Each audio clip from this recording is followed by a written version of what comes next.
racism. Here's the truth. Far too long, we have lived with the discomfort of being a second-class citizen. And frankly, I'm tired of it. And every single Muslim in this country should be tired of it. CARE was founded after 9/11 because they recognized that some people did something and that all of us were starting to lose access to our civil liberties. People did something, said a freshman congresswoman from Minnesota, to support and justify the creation of CARE. Today I am here to respond to you exactly who did what to whom. Madam, objectively speaking, we know who and what was done. There is no uncertainty about that. Why your confusion? On that day, 19 Islamic terrorists, members of Al-Qaeda, killed over 3,000 people and caused billions of dollars of economic damage. Is that clear? I was attacked. Your relatives and friends were attacked. Our constitutional freedoms were attacked. And our nation's founding on Judeo-Christian principles were attacked. That's what some people did. Got that now? We are here today, Congresswoman, to tell you and the squad just who did what to whom. Show respect in honoring them, please. American patriotism in your position demand it. For God and country, amen. I think one of the things that we should talk about here is also one of the disgusting legacies after 9/11 has been the targeting and racism against Muslim Americans throughout the United States of America. Is anyone surprised that I am being targeted? Is anyone surprised that I am somehow deemed unworthy to speak about American foreign policy? Or that they see me as a powerful voice that needs to be silenced? That hearing just went nuclear. Ilhan Omar tried to play the victim, AOC brought the usual drama, and then a Republican walked in with receipts, facts, and a spine. This wasn't about race, this was about respect for America and the truth about 9/11. And the left didn't want either. If you caught that hypocrisy, smash the like button, subscribe, and buckle up.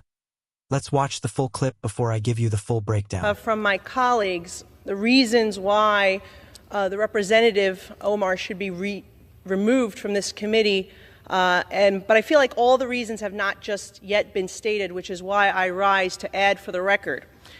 We've heard about the comments that were made regarding anti-Semitism and anti-Israeli views, but I rise to add to the record that as a member of the Foreign Affairs Committee, I've sat there and heard the representative actually spew anti-American rhetoric as well.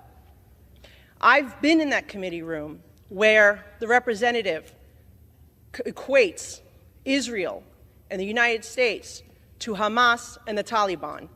Absolutely unacceptable for a member of that committee. I've also heard the representative equate that it is the United States' fault that there is turmoil in Venezuela, that is not because of the oppressive socialist and communism that has spread throughout Central and South America in Venezuela at the hands of the Maduro and Hugo Chavez regimes. That is unacceptable. And as a New York representative, to hear the representative belittle, to try to diminish the worst terrorist attack on United States soil on September 11, 2001, as some people did something, that is unacceptable as well. And I hold the same standard for this side of the aisle that I do the other, because when another colleague on my side said something about 9/11, I also voted to have her removed from the Education Committee because I thought that was inappropriate. So I'm being consistent here, and I hope my colleagues will do the same to show that this is about consistency and accountability, because we should not have an individual with those views on the committee that is tasked with representing our country and our Congress to foreign nations. Now that the dust has settled, let's be honest about what just happened. Ilhan Omar didn't get called out because of her identity. She got called out because of her words. Words matter, especially when you're sitting on the Foreign Affairs Committee representing the United States to the rest of the world.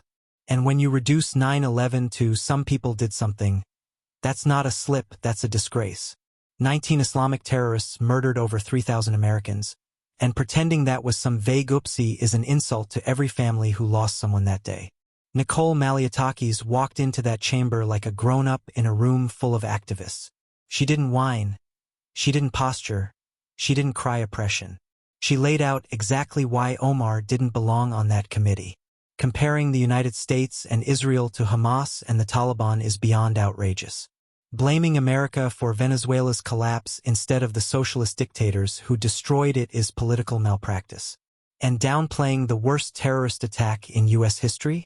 That's not edgy, that's unforgivable. AOC tried to spin the whole thing into a soap opera about targeting and racism, because that's the Democrat escape hatch when facts show up. If they can't defend what was said, they scream about who is being criticized. That's how they dodge accountability. It's emotional blackmail, not leadership. They waved the race card like it was a get-out-of-jail-free card, hoping nobody would notice the actual record being dragged into the light.